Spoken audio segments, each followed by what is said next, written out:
दुनिया भर के मीडिया ने बाद में खबर दी, लेकिन सबसे पहले मरकज़ टीवी यूएसए ने ऐलान किया कि सदर डोनाल्ड ट्रंप नोबेल इनाम के असल हकदार हैं।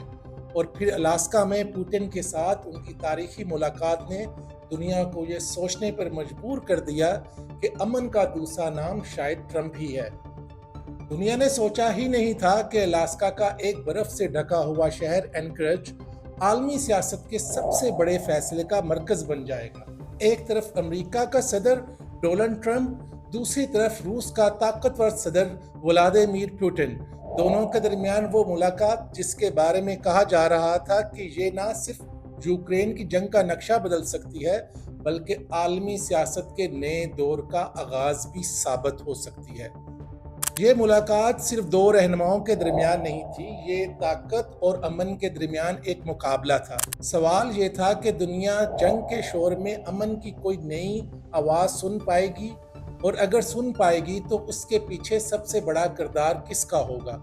ये बात भी सब जानते हैं कि यूक्रेन की जंग ने यूरोप को मौशी और सियासी तौर पर कमज़ोर कर दिया।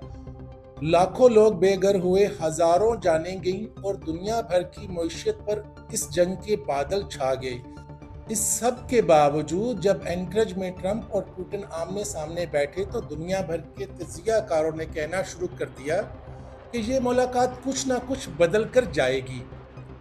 लेकिन सब की नज़रें एक नुक्ते पर जम गई।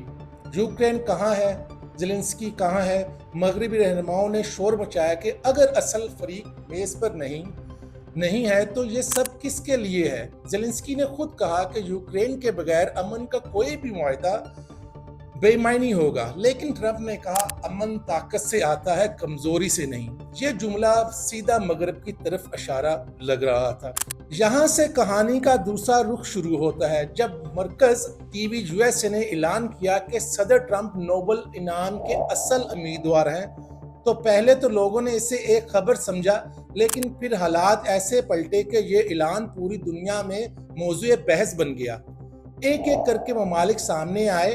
अर्मीनिया के वजीर आजम ने कहा कि ट्रंप के बगैर हमारे खित्ते में अमन नामुमकिन है। अज़रबैजान के सदर ने कहा ट्रंप ने हमारी तारीख का सबसे मुश्किल मसला सुलझाया। कंबोडिया ने कहा कि ट्रंप कई बार नोबेल के हकदार हैं। To have a Nobel Peace Prize, and we will defend that. We agree with Prime Minister Pashinyan to send a joint appeal to Nobel Committee to award President Trump with the Nobel Peace Prize. Pakistan ने ऐलान किया कि भारत के साथ cease fire Trump की मुदाखलत के बगैर मुमकिन ही नहीं था। इस मौका पर मैं सदर ट्रंप का खुसूसी शुक्रिया अदा करना चाहता हूं। अफ्रीका के मुल्क रवांडा ने कहा कि ट्रंप ने अफ्रीका में दहाइयों पुराने तनाज़ात को ख़त्म किया।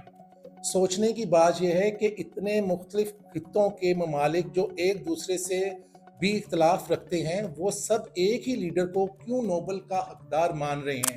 क्या ये महज सफारती खेल है या वाकई दुनिया ट्रंप को अमन का असली चेहरा मानने लगी है। 15 अगस्त 2025 को एंकरेज में होने वाली ये मुलाकात फौरी नताइज नहीं दे सकी। कोई कागजी मुआहदा नहीं, कोई दस्तखत नहीं, लेकिन दोनों रहनुमाओं ने कहा ये अमन की तरफ एक बेहतरीन शुरुआत है। पुतिन ने इसे मुस्बत कहा, ट्रंप ने कहा ये एक नया आगाज है और कभी कभी शुरुआत ही सब कुछ बदल देती है। मगरब के नाकदीन शोर मचाते रहे कि ज़ेलेंस्की की गैर मौजूदगी सब कुछ बेहुकत बना देती है, लेकिन यहाँ सवाल ये है कि क्या अमन सिर्फ मौजूदगी से आता है या फैसले करने की असल ताकत से। क्या कभी छोटे ममालिक अपनी मर्जी से अमन बना सके हैं या हमेशा बड़े खिलाड़ियों ने ही मेज सजाकर खेल खत्म किया है। यहाँ एक और पहलू भी है। नोबेल अमन इनाम हमेशा तनाज़ात में गिरा रहा। कुछ को मिला तो दुनिया हैरान रहेगी। Malala Yousafzai to come forward to receive the gold medal and the diploma. Please come forward.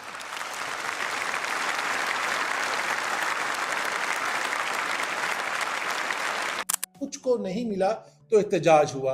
अगर ट्रंप को ये इनाम मिलता है तो ये सिर्फ एक एजाज नहीं होगा बल्कि एक आलमी दलदला होगा। उनके मुखालफीन चीखेंगे कि ये शख्स तो मुतनाज़ा है, लेकिन दुनिया कहेगी कि मुतनाज़ा हो या ना हो, अमन लाने वाला यही है। امریکہ کے اندر بھی یہ بحث گرم ہے کہ ٹرمپ یہ سب انتخابی مقاصد کے لیے کر رہے ہیں، لیکن سوال یہ ہے کہ اگر امن آ جائے تو کیا نیت دیکھنا ضروری ہے یا نتیجہ؟ کیا دنیا کو امن کی زندگی چاہیے یا سیاستدانوں کے اداروں کی تشریح؟ Territory to the aggressor. If we could pull that off, if President Trump were the architect of that, I'd nominate him for a Nobel Peace Prize. یہ ملاقات ایک اور بڑا سوال پیدا کرتی ہے۔ اس وقت سب کی نظریں ٹرمپ اور پوٹن پر ہیں۔ بائیڈن کہاں ہے؟ نیٹو کہاں ہے؟ یورپی یونین کہاں ہے؟ کیا یہ اس بات کا ثبوت نہیں کہ عالمی سیاست کا اصل کھیل ان چند لیڈروں کے ہاتھ میں ہے جو حقیقت میں فیصلے کر سکتے ہیں؟ اگر یہ سلسلہ آگے بڑھا تو شاید ایک نیا عالمی بلاک بن جائے جس میں فیصلہ چند بڑے کریں گے اور باقی صرف تماشائی ہوں گے۔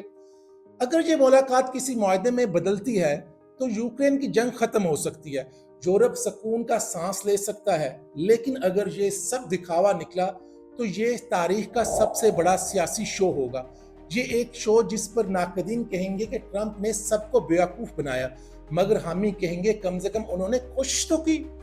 آخر میں حقیقت یہی ہے کہ اگر ٹرمپ اس امن مشن کو کامیاب کر دیتے ہیں تو نوبل امن انعام ان کے لیے صرف ایک ایوارڈ نہیں ہوگا بلکہ انصاف ہوگا، اور اگر دنیا یہ انعام ان سے چھیننے کی کوشش کی تو تاریخ فیصلہ کرے گی کہ امن کا اصل ہیرو کون تھا۔ As president, I will bring back peace through strength. Peace through strength would have never happened. If I was president, there would not have been a war with Russia in Ukraine. Zero chance, and Lindsay would be happy with that. That's better than any alternative. Wouldn't have happened. And I will say this, even now, despite tremendous loss of lives and destruction of much of that country, I would have a peace deal negotiated within 24 hours. You could make a peace deal, you could make a deal.